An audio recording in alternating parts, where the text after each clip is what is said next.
Chapter 6.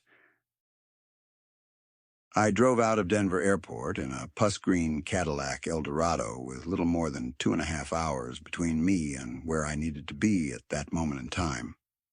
Burlington, Colorado. We had been absent friends to one another since I'd stopped lacing up my boots, but try as I did, I could not remember a time when Nina either mentioned or looked like she was working through the pain.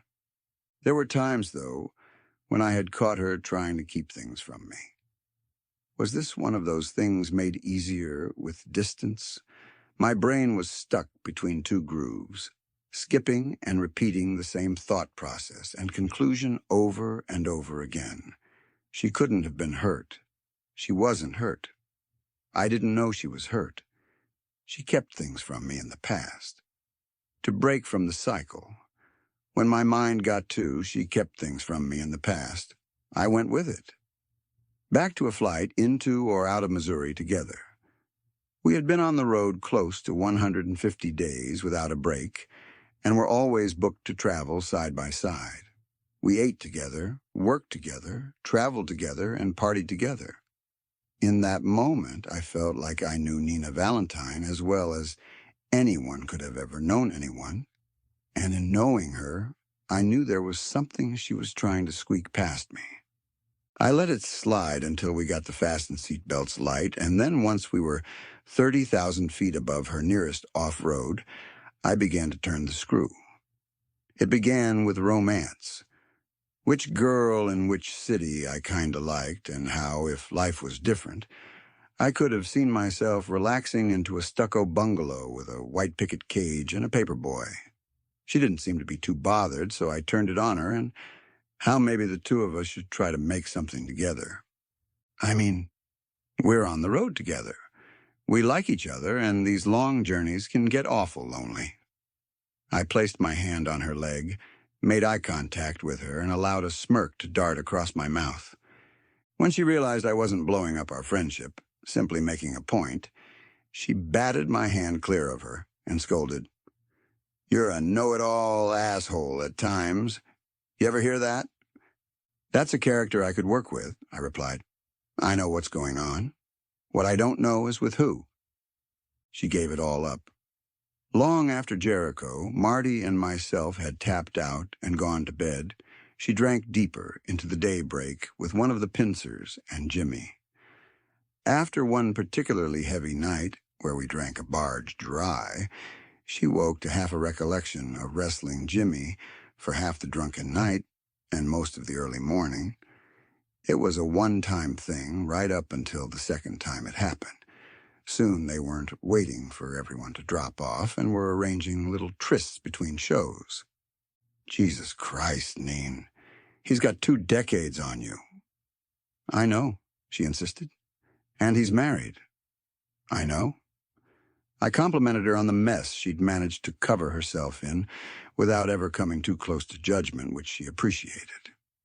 When we finally got a few off weeks, I assumed she'd broken it off with him as Jimmy was around post-show less and less, and Nina looked to be 10 pounds lighter for it. As I zoned back in, I spotted my destination in large block capital letters wrapped around a great big water tank in the sky. Burlington. It was soon in my rear view as I cruised through the quiet daytime streets passing the theater that was GCW's home when it was in town. The Carson had had many facelifts over the years and wore the slightest of scars hinting at each of them, as replaced brickwork, ill-fitting extensions, and clashing decor told the story of the old girl's life. It had played host to variety acts back when they were popular. When cinema came along and captured the public's imagination, variety went to the wall and the silver screen moved in. A multiplex moving into the town mall put pay to the Carson Theater, showing any more Jane Fonda flicks. The screens moved out and live entertainment moved back in, and with it, the aroma of blood and sweat that is all but the signature scent of professional wrestling. I pulled off 14th Street, passing our favorite eatery, and there it was. What was known, in my day, as another sleep-in motel had fallen, and was simply rebranded the Burley. I rattled my coffin on wheels through the timeless potholes that sat at the lip of the entrance to the car park before pulling into a space and killing the engine. Everything looked normal. Offensively so. Where was the police tape? The residue on the door frames from print powder?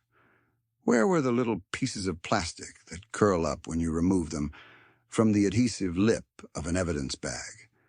I had seen crime scenes where you could find them stuck in bushes weeks after an incident. Maybe their cleaner was real good. One of those Mexican ladies that could strip the stripes off the flag in a single boil wash. The desk clerk had that familiar hound dog expression. One too many nights, far too many coked-up frat boys causing havoc, and leaving the cleanup behind for someone making $3 per hour. I showed him my Los Angeles PI identification, out of respect for his role as custodian of the keys and spare towels. He looked it over, reading the permitted operating locale twice. "Did you have a bunch of wrestlers stay here 2 nights back?" I asked. He stilled, clearly pondering whether not having to answer me was a better choice than opting to. I was 1.5 feet taller and twice his width, but I made it easier by producing a 20 from my wallet and setting it on the counter. "Yeah, they were in town for a show. You know, you'd make a pretty good wrestler yourself, big fella." "I get that a lot. One of them died that night. Overdose? Was that here or the other place?" "Yeah, that was here. Owner doesn't want us talking about it." "That's understandable." "Were you working here that night?" I asked, flat out ignoring his previous statement. "My night off. Luann was here till 6:30. They found her when the cleaner got in, so it would have been Travis working at the time." "Either of them back in today?" He answered. "Luann's working this evening, 6:30 to 6:30. "Great. I'm going to go get something to eat. You want anything?" "For real?" His smile presented an off-white collection of misshapen ivories. I added in the small print that I could bring it back to him after I had a look at the scene. That stilled him. His face froze, and the curl at both ends of his smile softened as he considered the ramifications of my offer.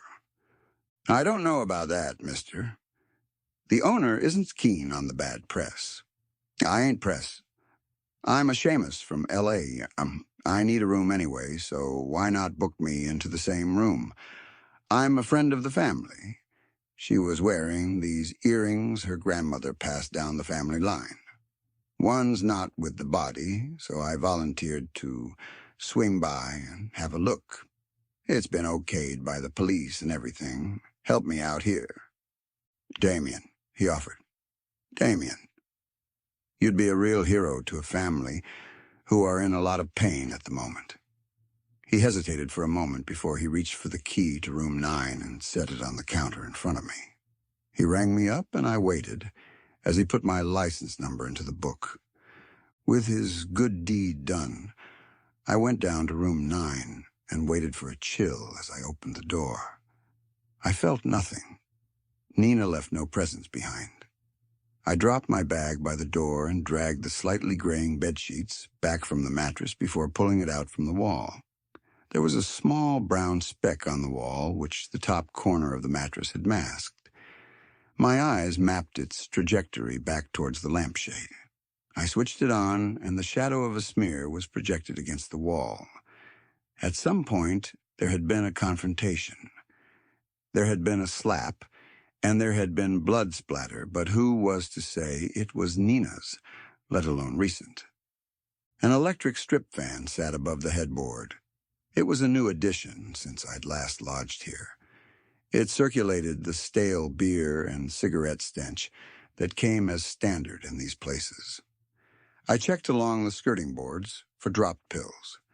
I crawled my way into the bathroom and checked in the crevices in and around the plumbing.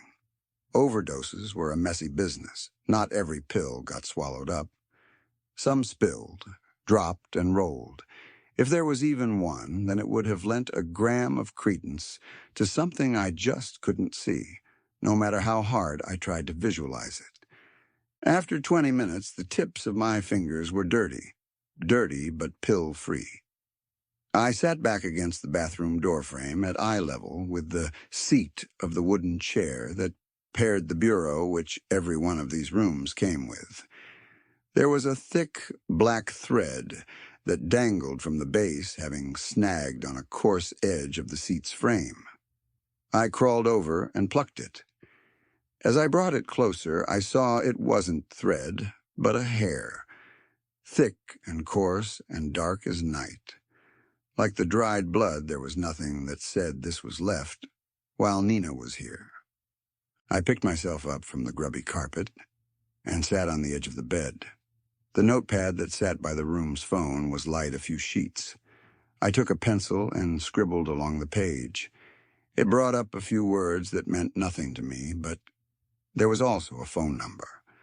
I lifted the receiver and dialed. It rang twice before a local voice appeared on the other end. Carson Theater Box Office. I hung up, then dialed through to the front desk. Damien, it's Jack. Is there any chance you could pull me the phone calls made the night Nina was here? I don't know. He was reluctant again. Look, I'll pay for the calls she made. I'm sure your boss would be impressed. You managed to collect on the bill for this room, even though... I mean, which night do you want? What do you mean, which night?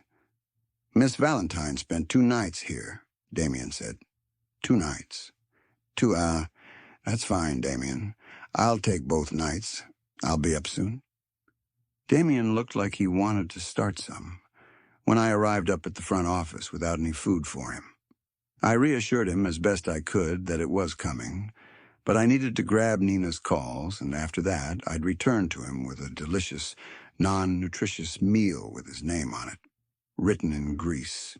He printed them off. The printer sounded as angry as his stomach. I scanned the list of numbers. A few of them were repeat rings.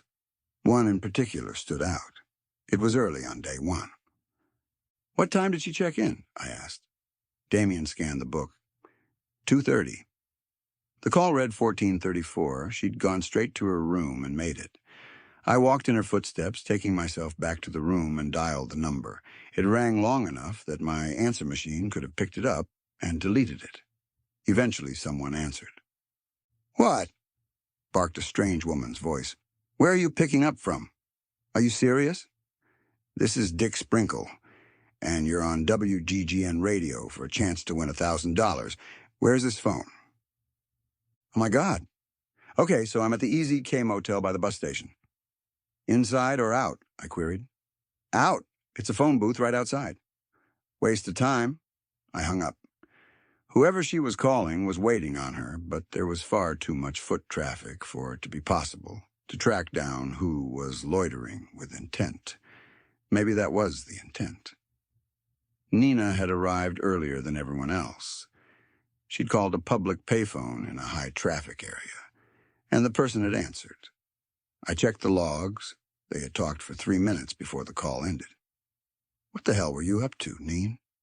It was likely a bust, but I had some shoe leather to spare and still owed Damien a hot meal, so I figured I could do a lot worse than run it down to nothing. So I drove across town to the Easy K Motel to get a look at their guest book.